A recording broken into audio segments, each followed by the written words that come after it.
سورہ دوحا مکی صورت ہے۔ قرآن پاک کی ترتیب کے اعتبار سے اس کا نمبر 93 ہے۔ قرآن پاک کے نزول کے اعتبار سے اس کا نمبر 11 ہے۔ اس میں 11 آیتیں ہیں، 1 رکوع ہے، 40 کلمات ہیں اور 172 حروف ہیں۔ اس سورہ مبارکہ کا شان نزول یہ ہے، ایک مرتبہ ایسا اتفاق ہوا کہ چند دن وحی نہ آئی تو کفار نے بطریق طعن کہا، یعنی طعنہ دینے کے لیے کہا کہ محمد مصطفیٰ صلی اللہ علیہ وآلہ وسلم کو ان کے رب نے چھوڑ دیا اور مکروہ جانا ناپسند سمجھا۔ اس پر والضحیٰ نازل ہوئی۔ بسم اللہ الرحمن الرحیم، اللہ کے نام سے شروع جو نہایت مہربان رحم والا۔ والضحیٰ، چاشت کی قسم، جس وقت کہ آفتاب بلند ہو، کیونکہ یہ وقت وہی ہے جس میں اللہ تعالی نے حضرت موسیٰ علیہ السلام کو اپنے کلام سے مشرف کیا اور اسی وقت جادوگر سجدے میں گرے۔ چاش کا وقت اس طرح ہے کہ جب سورج صبح نکلتا ہے تو سورج نکلنے کے تقریباً 2 گھنٹے کے بعد جو وقت ہوتا ہے یہ مین چاش کا وقت ہے، کہ اس وقت سورج اچھی طرح نکل چکا ہوتا ہے، روشنی اچھی طرح پھیل چکی ہوتی ہے اور مزید سورج عروج کی طرف جا رہا ہوتا ہے۔ چاش کی نماز سنت ہے۔ اس کا وقت سورج کے بلند ہونے سے زوال سے پہلے تک ہے، یہی اشراق کا وقت ہے۔ سورج نکلنے کے بعد 20 منٹ انتظار کیا جائے، 20 منٹ کے بعد ہم نوافل پڑھ سکتے ہیں۔ اس وقت سے لے کر زوال سے پہلے تک جو وقت ہے یہ اشراق کا بھی وقت ہے، چاش کا بھی وقت ہے۔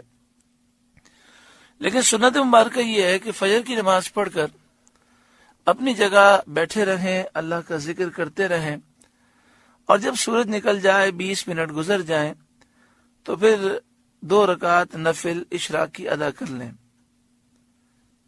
اور چاش میں افضل یہ ہے کہ کچھ تاخیر سے تقریباً 1.5 گھنٹے کے بعد، 2 گھنٹے کے بعد چاش کی نماز ادا کریں تو یہ افضل ہے۔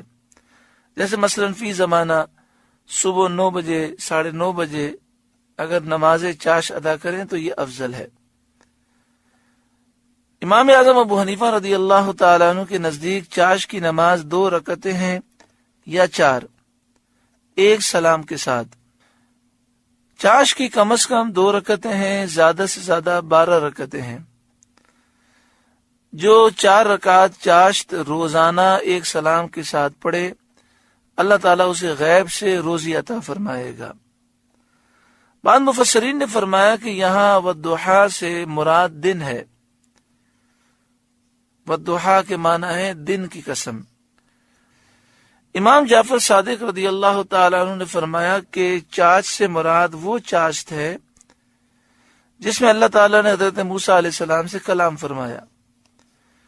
یعنی 2 معنی ہے، بعض کہتے ہیں والضحیٰ سے مراد ہر چاشت کا وقت ہے، اور بعد نے کہا کہ چاشت کا وہ وقت مراد ہے جس وقت اللہ تعالیٰ نے موسیٰ علیہ السلام سے کلام فرمایا۔ واللیل اذا سجا، اور رات کی قسم جب پردہ ڈالے اور اس کی تاریکی عام ہو جائے، یعنی اچھی طرح رات جب چھا جائے، تو فرمایا رات کی قسم جب وہ اچھی طرح چھا جائے، مکمل اندھیرا چھا جائے۔ بعض مفسرین نے فرمایا کہ چاشت اشارہ ہے نور جمال مصطفیٰ کی طرف۔ والضحیٰ، چاشت کی قسم یعنی نبی اکرم صلی اللہ علیہ وآلہ وسلم کے جمال کے نور کی قسم، آپ کے چہرے انور کی قسم، اور شب کنایا ہے آپ کے گیسوئے عنبرین سے۔ واللیل اذا سجا، اور آپ کے گیسو، آپ کے بال مبارک کی قسم جب وہ زلفیں آپ کے چہرے پر چھا جائیں۔ اور یہ قول تفسیر روح البیان میں ہے۔